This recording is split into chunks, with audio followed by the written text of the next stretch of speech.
স্ত্রী পুতুলের কপালে চুমু খেয়ে অপু হাসি মুখে বলল, 3 দিনের জন্য যাচ্ছি, একদম মন খারাপ করবে না, আমি ফোন দিব। পুতুল কিছুটা মুখ গোমড়া করে বলল, এত দিন গিয়ে দূরে থাকবে, তোমার জন্য খারাপ লাগবে না? খারাপ তো লাগবে, কিন্তু কি করব বলো, ব্যবসার কাজে তো দূরে যেতেই হবে, তা না হলে ব্যবসা হবে কিভাবে? ঠিক আছে তাহলে যাও, সাবধানে থেকো। আচ্ছা ঠিক আছে বলে অপু পুতুলের কাছ থেকে বিদায় নিয়ে মেইন দরজা খুলে বের হয়ে গেল। অপু রুম থেকে বের হওয়ার সাথে সাথে পুতুলের মুখে রহস্যময় একটা হাসি ফুটলো। মোবাইলটা কোমর থেকে বের করে ডায়ালে থাকা একটা নাম্বারে কল দিল। মুচকি হেসে বলল, আমার স্বামী বাসা থেকে চলে গেছে, আমি 3 দিনের জন্য ফ্রি আছি, আমাকে কোথায় আসতে হবে বলো। বলেই মুচকি মুচকি হাসতে লাগলো। আমরাও বুঝতে পারলাম পুতুল পরকীয়ায় আসক্ত। কিন্তু ও মা, এ কি? অপু সিঁড়ি দিয়ে নিচে নামতে নামতে মোবাইলটা কানে কাকে যেন বলছে, ডার্লিং অনেক কষ্টে 3টা দিন ম্যানেজ করেছি, এই 3টা দিন একান্তে তোমার সাথে কাটাতে চাই, তুমি রেডি থাকো, আমি এক্ষুনি আসছি। বলেই মুচকি মুচকি হাসতে লাগলো। তার মানে আমরা এটাও বুঝতে পারলাম অপু পরকীয়ায় আসক্ত। তোমাকে ছাড়া আমার একটুও ভালো লাগছে না, তুমি কবে আসবে বলো তো? প্রিয়ার কথা শুনে বাবু মুচকি হাসি দিয়ে বলল, এই তো কয়েকদিনের মধ্যেই চলে আসবো, আমি কিন্তু আজকে বাবার বাড়িতে যাব।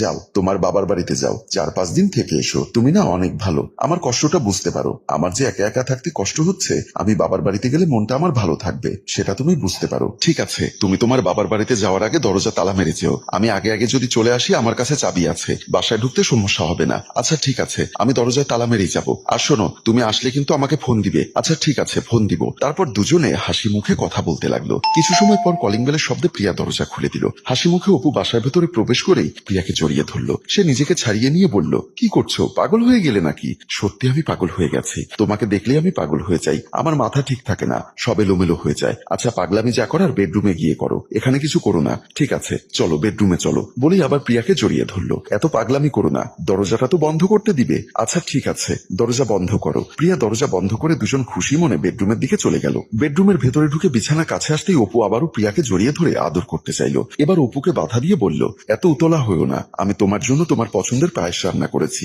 আগে পায়েসটা খাবে, তারপর যা খুশি তাই করবে। পায়েস যেমন মিষ্টি, তোমার ঠোঁটের ছোঁয়াও তেমন মিষ্টি, 2 মিষ্টি এক হলে ডায়াবেটিক্স হয়ে যাবে, তাই একটা মিষ্টি গ্রহণ করতে চাই। দরজাটা বন্ধ করে দাও, আগে ঠোঁট থেকে মিষ্টি মধু খেয়ে তৃষ্ণার্ত বুকের জ্বালা নিবারণ করি। প্রিয়া মুচকি হেসে বলল, পাগল একটা। এমন সময় কলিং বেলের শব্দ ভেসে আসলো। দুজনেই চমকে উঠলো। অপু বলল, এখন আবার কে আসলো? প্রিয়া কিছুটা টেনশনে পড়ে গেল। কাপা কাপা গলায় বলল, এখন তো আমাদের বাসায় কারো আসার কথা না, তাহলে কে আসলো? আচ্ছা আমি গিয়ে দরজা খুলে দেখি। না না, তোমার দরজা খুলতে হবে না, তুমি একটা কাজ করো, তুমি এখানে বসো, আমি গিয়ে দেখি কে এসেছে। বলেই প্রিয়া রুম থেকে বের হয়ে গেল। অপু কিছুটা টেনশনে পড়ে গেল। মেইন দরজার সামনে এসে প্রিয়া আগে দরজা না খুলে জানতে চাইলো কে, কিন্তু কোনো সারা শব্দ নেই। আবারও জানতে চাইলো, আপনি কে? এবারও কোনো সারা শব্দ নেই। এবার প্রিয়া দরজার হোল দিয়ে দরজার বাহিরে তাকাতেই চমকে উঠল। তার মাথায় যেন আকাশ ভেঙে পড়ল। দরজার বাহিরে দাঁড়িয়ে আছে তার স্বামী বাবু। প্রিয়া মনে মনে ভীষণ ঘাবড়ে গেল। ভয়ে যেন তার হার্টবিট কাজ করছে না। মনে মনে বলল, কিছু সময় আগে বাবুর সাথে কথা হলো, ও তখন চট্টগ্রাম ছিল, তাহলে এত তাড়াতাড়ি কিভাবে চলে আসলো? আবারও কলিং বেল বেজে উঠল। প্রিয়া কি করবে অস্থির হয়ে উঠল, কারণ বাসার ভেতর অপু আছে। অপুকে যদি বাবু দেখতে পায় তাহলে এখানে খুনাখুনি ঘটে যাবে। আবারও কলিং বেল বেজে উঠল। বেডরুমের দিকে দৌড়ে চলে গেল। দৌড়ে বেডরুমের ভেতরে ঢুকে হাঁপাতে হাঁপাতে অপুকে বলল, তাড়াতাড়ি খাটের নিচে ঢোকো। অপু অবাক হয়ে বলল, কেন, কি হয়েছে? আর কে এসেছে? আমার স্বামী এসেছে। অপু চমকে উঠে বলল, কি বলছো, তোমার স্বামী না চট্টগ্রামে? তাহলে এলো কিভাবে?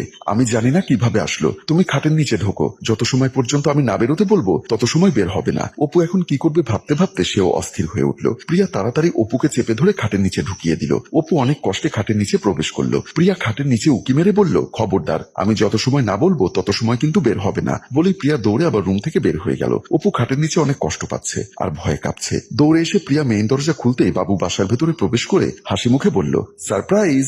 প্রিয়া কি বলবে কিছুই বুঝতে পারছে না, হা করে বাবুর দিকে তাকিয়ে আছে। বাবু বলল, কি হয়েছে, তুমি আমাকে দেখে মনে হয় অবাক হলে? প্রিয়া কাপা কাপা গলায় বলল, আরে না, সারপ্রাইজ হয়েছি, তুমি এভাবে হঠাৎ করে আসবে সেটা তো বুঝতে পারিনি, তাই একটু অবাক হয়েছি। চলো বেডরুমে চলো। না না, বেডরুমে যাওয়া যাবে না, আমি এখন বাবার বাড়িতে যাব। বাবু একটা রহস্যময় হাসি দিয়ে মনে মনে কি যেন ভাবলো, তারপর বলল, হ্যাঁ আমি তো ভুলেই গেছিলাম, তুমি তো তোমার বাবার বাড়িতে যাবে। বাবার বাড়ি যাবার কথা বলেও প্রিয়া যেন বিপদে পড়ে গেল। বেডরুমের খাটের নিচে অপু, এদিকে স্বামী চলে এসেছে। এখন প্রিয়া কি করবে ভাবতেই অস্থির হয়ে উঠল। কি হয়েছে, তুমি ঘামছো কেন?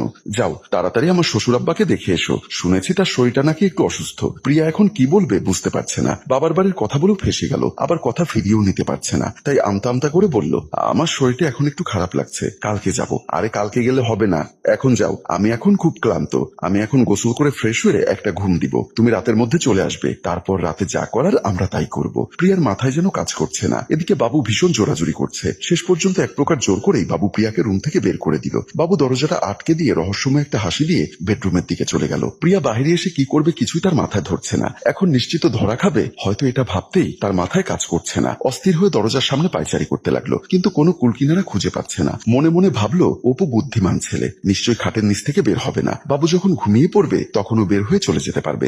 আমি এখন বাবার বাড়িতে চলে যাই, 2 ঘন্টা পরেই চলে আসবো। ভাবতে ভাবতে প্রিয়া বাড়ি থেকে বের হয়ে গেল। বাবু রুমের ভিতর ঢুকে বিছানার কাছে এসে দাঁড়ালো, পকেটে হাত দিয়ে মোবাইলটা বের করে ডায়ালে থাকা নাম্বারে কল দিল। অপু বাবুর হাঁটা চলা দেখে ভীষণ ভয় পেয়ে গেল। টেনশনের মধ্যে কি করবে ভেবে কুলকিনারা পাচ্ছে না। কল রিসিভ করার সাথে সাথে বাবু মুচকি হাসি দিয়ে বলল, বাসা একদম ফাঁকা, তাড়াতাড়ি চলে এসো। বলেই কলটা কেটে দিয়ে রহস্যময় একটা হাসি দিল। ওদিকে খাটের নিচে অপু খুব কষ্টের উপর ধরা খাওয়ার ভয়ে কলিজা শুকিয়ে যেন কাঠ হয়ে গেল। বাবু বেডরুম থেকে আবার বের হয়ে গেল।